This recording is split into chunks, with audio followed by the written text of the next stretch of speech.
Bueno, gracias Jesús García Luengos por hablarnos sobre los impactos medioambientales y sociales en la industria extractiva en África subsahariana.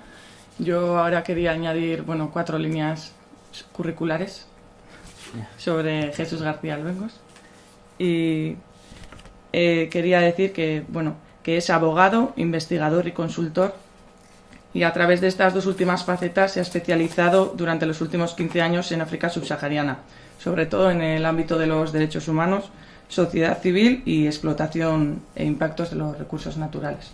Por otro lado, también es investigador del Grupo de Estudios Africanos en GEA, en la Universidad Autónoma de Madrid.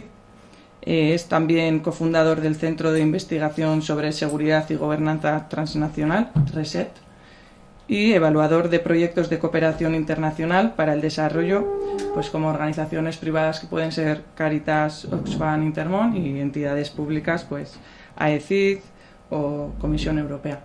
También, como él ha comentado, ha realizado proyectos de investigación pues en más de una decena de países de la región de África subsahariana. Esa maldición tiene unas causas, una explicación compleja, porque en la breve exposición de Javier, pues bueno, ya somos conscientes de que son muchas cosas, son muchos ámbitos, y por lo tanto el desafío es enorme y a la vez exige, ¿no?, enfoques multidisciplinares, multidimensionales, ¿no? Si no es fundamental, sino ahora mismo, por ejemplo, se está incidiendo mucho sobre todo el tema de la trazabilidad, que es un hilo de enganche importantísimo, ¿no? Todo el tema del coltán con los móviles, sobre todo para progresar en la sensibilización, en la reacción ciudadana, porque, como terminaré diciendo, para mí una de las claves fundamentales, un poco analizando la trayectoria y experiencia en este ámbito y cómo se han ido gestionando los recursos naturales, viene desde abajo, evidentemente, ¿no? Entonces, en esta cuestión, como en la cuestión del cambio climático, la movilización, la incidencia, las acciones por parte de la sociedad civil, que comparativamente en los últimos 5 o 10 años ha progresado muchísimo, pero que no dejan de ser gotas de agua en un océano todavía, si lo comparamos con los retos que hay, es determinante, ¿no? Cuando hablamos de recursos naturales, y concretamente en África, pero bueno, también en otros continentes, estamos hablando de una cuestión de una trascendencia, como sabéis, de una magnitud enorme, ¿no? Si somos 7.000 habitantes en este planeta, a lo mejor la mitad, 3.500 millones de personas viven en países ricos en recursos naturales, que se miden, como ha dicho Javier, en función del porcentaje del PIB que sea significativo, de los ingresos por exportación. Y en África subsahariana pueden ser 25 países, con ese dato que ha dado Javier de representación en el PIB. Pueden ser 20, pueden ser más de 25, depende un poquito también de la evolución, de la evolución de los precios de las materias primas en los mercados internacionales, ¿no?, que es determinante en estos países. Entonces, hablamos de recursos naturales, hablamos de cambio climático, hablamos de conflictos, hablamos de desastres humanitarios y catástrofes naturales. Todo está vinculado absolutamente, ¿no? Y entonces es fundamental, y eso se está haciendo mucha incidencia en el ámbito educativo, de colegios, universidades, viene más del mundo anglosajón, la importancia, aparte de la empatía y del autoconocimiento, del conocimiento de los sistemas, ¿no? Entonces, cuando vemos los medios de comunicación, efectivamente tenemos una foto muy incompleta. Hablamos de fondos de inversión, hablamos de gran oportunidad, ¿no? Pero gran oportunidad ¿para quién, no? De nuevo. Al final, yo insisto mucho en que, por supuesto, hay que poner en primer plano, y cuando a veces hago este tipo de exposiciones, un poco tomo como ejemplo varias familias en diversos países africanos para que estén en el centro de la escena durante toda la exposición, y un poco lo que ha sucedido a lo largo de la historia en clave de esperanza y promesa, ¿no? Bien. Como digo, a nivel de riqueza de África subsahariana en minerales, ya ha dado los datos Javier. Evidentemente hay inmensas posibilidades. En los últimos años, un factor positivo es que cada vez hay más estudios que recogen un poco, son estimaciones, porque hay una opacidad tremenda, pero ¿de qué estamos hablando en términos de potencial de generación de ingresos? Por supuesto, se ha trabajado mucho en los marcos normativos, que vienen determinados desde los años 80 por el Banco Mundial en los códigos mineros, que efectivamente han perjudicado muchísimo a las arcas estatales. Otra cosa es la capacidad y la voluntad política de estos países para gestionar eficientemente esos recursos de más que ingresarían, ¿no? Pero bueno, fueron unos códigos mineros excesivamente ventajosos para la inversión extranjera, que luego ha habido diversas oleadas y que se han ido corrigiendo en determinados países para, bueno, sujetar a mayor imposición y a mayores obligaciones, ¿no? A nivel de impactos medioambientales, de responsabilidad con las comunidades locales y demás, ¿no? Entonces la gran cuestión aquí es irse al lugar de la extracción, ¿eh? Como señaló Javier, si cogemos los marcos normativos de estos países y cogemos el derecho internacional, las poblaciones son, en primera instancia y en última, por supuesto, las titulares legítimas de estos recursos. ¿Qué sucede? Que cuando hay unos mandatarios que actúan supuestamente por cuenta de la población y controlan el dominio del territorio de la extracción, y además, por una cuestión fundamental de capacidad financiera, de tecnología, de know-how, tienen que aliarse, sobre todo en el ámbito de hidrocarburos y de determinados minerales, no la minería artesanal, pero de la gran mayoría de los minerales que requieren una tecnología y una capacidad financiera, tienen que aliarse con las multinacionales, que normalmente, cuando son minerales o en el sector de la energía fundamental, vienen respaldadas por los gobiernos de turno. Pues evidentemente ese mandato que tienen los gobernantes, pues como decía Javier, queda absolutamente marginada a la población, ¿no? Entonces a mí me gustaría poner siempre en la escena, me gusta poner en el centro de la escena quien realmente es titular legítima de estos derechos, que son las comunidades locales, ¿no? Bueno, y a partir de ahí, ¿qué sucede? Pues que nos encontramos datos y datos que recurrentemente a lo largo de las décadas, terminan dándonos una fotografía y un reflejo de cómo se explotan y cómo, bueno, esa vertiente del expolio fundamental en detrimento de las poblaciones africanas, ¿no? En el informe hay reseñados datos, bueno, que son muy reveladores, ¿no? El hecho de que Níger sea una potencia mundial en uranio, que puede estar en torno al tercer, cuarto, sexto puesto año tras año, y que según estimaciones bueno, que son aproximativas, pero que reflejan una realidad, ¿no? Que la multinacional Areva, ¿no? Que es de capital mayoritariamente público francesa, desde los años 60 hasta hace unos años, 5 o 6 años, ha tenido el monopolio, ¿no? Del uranio en Níger, que lo ha explotado con total opacidad, y que debido al porcentaje, ¿no? Que suministra la electricidad en Francia, que proviene de centrales nucleares, se habla de que 1 de cada 3 bombillas en Francia están iluminadas por el uranio de Níger, ¿no? Y cuando vemos la esperanza de vida de Níger, esto es lo que comentaba un poco de la progresión, pues bueno, se ronda los 55 años, vemos la mortalidad infantil y demás. Pero es que no solo sucede con Níger, sucede con Chad, sucede con Guinea Ecuatorial, sucede con Angola, que puede estar en el cuarto puesto, tercer puesto por debajo en mortalidad infantil, un país inmensamente rico en petróleo, que puede producir 1.800.000, 1.700.000 barriles diarios. Sucede con Nigeria, ¿no? Nigeria, que bueno, es el gran, probablemente la zona ecológicamente más devastada del mundo, se encuentra en el delta del Níger, más de 30 millones de habitantes, y es una región de donde sale todo el petróleo, esos más de 2 millones de barriles diarios, 200.000 barriles al día de extraperlo, de contrabando, que a veces llegan aquí por circuitos, porque ese es un tema fundamental que hay que entender. Hay franjas enteras de la economía de la región y conectada con el ámbito internacional que están absolutamente sumergidas y que están manipuladas o gestionadas por unas redes de tecnócratas, de altos funcionarios, de políticos, de redes criminales, de empresas multinacionales. Es fundamental, ¿no? Entonces, bueno, tú me marcas el tiempo. Para no, vale. Bien. Claves para entender esta cuestión, la historia, ¿no? Como bien sabéis, bueno, aparte ya, partiendo ya de la esclavitud, esa conmoción y ese marcaje a fuego, ¿no? Que es el continente probablemente de la historia más marcado del planeta, marcado por la historia de África, un componente de violencia, ¿no? De toda esa trata de esclavos, que bueno, luego le siguió una etapa de colonización en la cual las potencias coloniales a final del siglo XIX en la conferencia de Berlín se reparten, ¿no? Y trazan con tiralíneas, ¿no?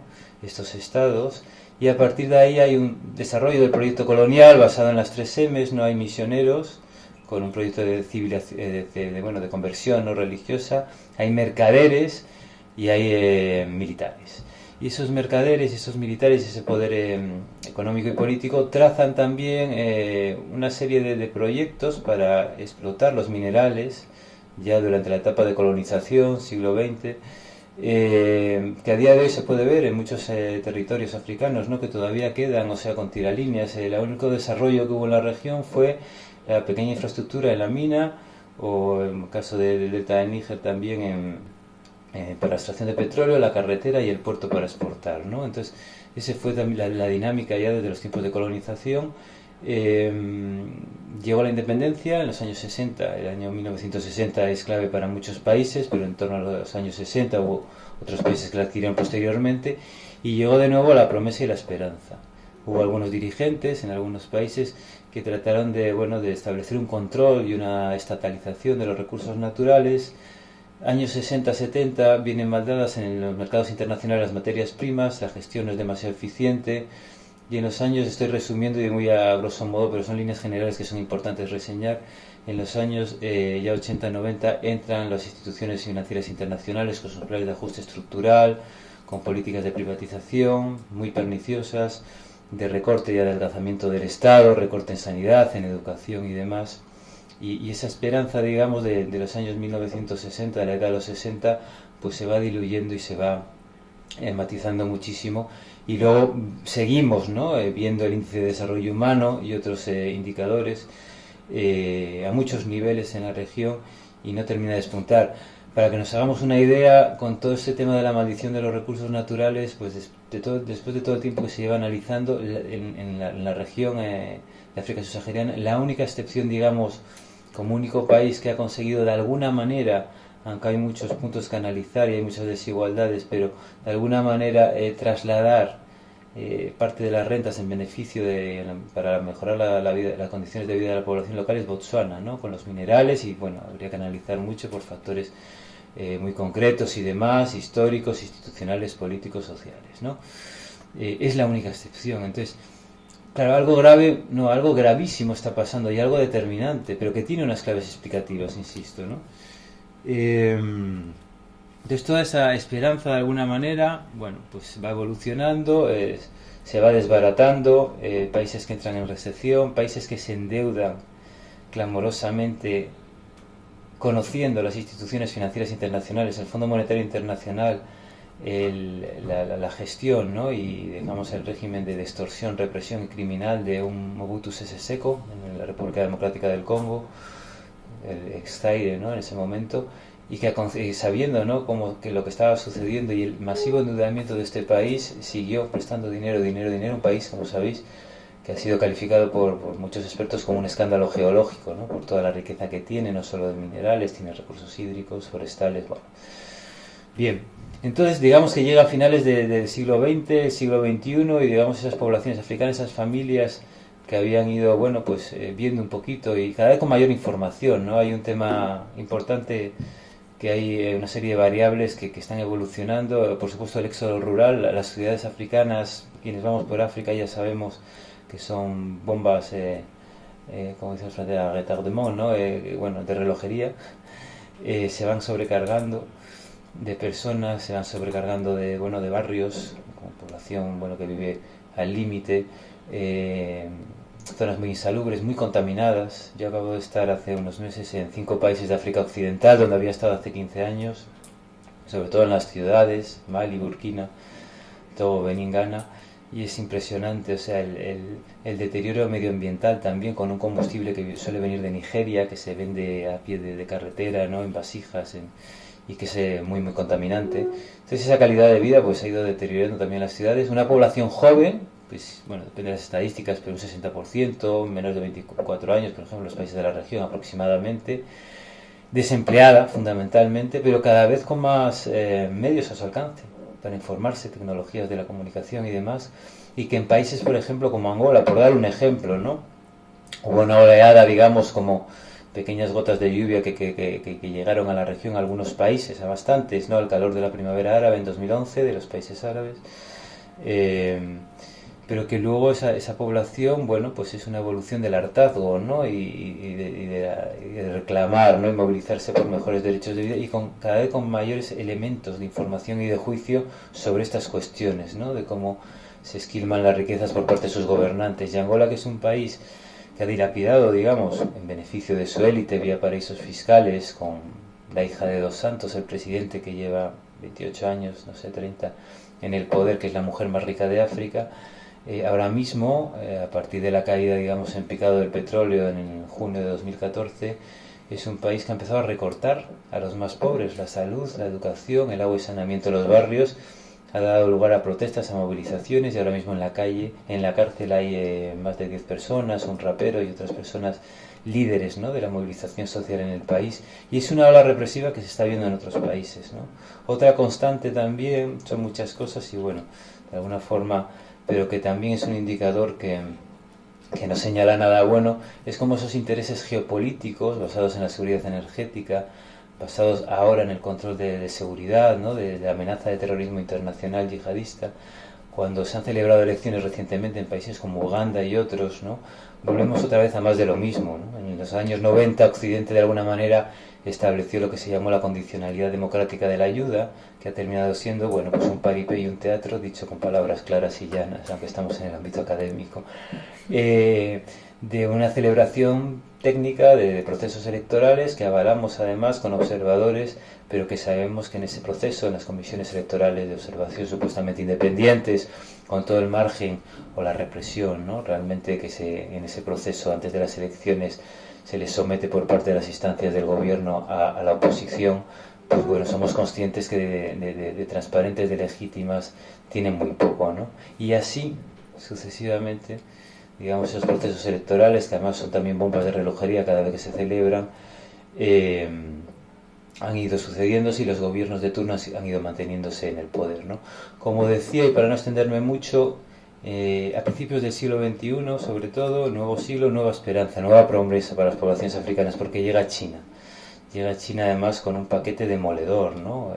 Los minerales para que China siguiese creciendo como lo hizo durante 3 décadas, a un ritmo del 10%, claro, luego en el 2013 empezó a pinchar. Yo en el informe lo reseño, porque cuando se elaboró el informe se hablaba del tercer gran ciclo en la historia, ¿no?, de precios muy elevados de materias primas y una nueva gran oportunidad para estos países, ¿vale? Pero claro, África ya estaba descendiendo en su crecimiento. China ha sido el gran motor. Han desembarcado con China otras potencias emergentes como Brasil, Indonesia, Corea del Sur, Rusia, en algún sentido, en algunos países. Y fue la gran esperanza porque tenía una política, Javier lo comentaba en el ámbito de la empresa, ganador-ganador, win-win. Nosotros hemos sufrido la explotación colonial, sabemos lo que es esto, no vamos a ingerir en vuestros asuntos, vamos a respetar la soberanía, salvo cuando veamos amenazados nuestros intereses, porque hay un líder de la oposición, como sucedió en Zambia, que criticó y amenazó con expulsar a los empresarios chinos que estaban explotando el cobre con unas condiciones laborales, ¿no?, pues tremendas y de vulneración de derechos básicos. Bueno, pues China con ese discurso entró, y es verdad que entró con un paquete multimillonario, miles de millones de dólares en créditos blandos, con interés bajo, a cambio de un suministro de petróleo, de minerales, y a cambio de infraestructuras, pero con trabajadores chinos. Bueno, yo creo que esto todos lo sabéis, pero fue una nueva esperanza, una nueva promesa. Es verdad que había sectores, infraestructuras que las potencias occidentales no habían desarrollado, y en paralelo unas potencias occidentales que con el desembarco de China, bueno, pues hay un punto de inflexión determinante. Se habla de una nueva pugna por los recursos naturales, pero que están deslegitimadas, ¿no?, por décadas y décadas, como he dicho, de explotación, de expolio y de gestión en detrimento de las poblaciones locales, ¿no? Hay una fragilidad institucional, política, social de todo orden, y hay una propensión, ¿no?, y luego se hablan otros nuevos, ¿no? Está el caso de Sudán del Sur, ¿no?, ese país que llegó a la independencia con una promesa, una esperanza, y que a día de hoy, pues, bueno, pues está sufriendo una crisis humanitaria de una dimensión impresionante, ¿no?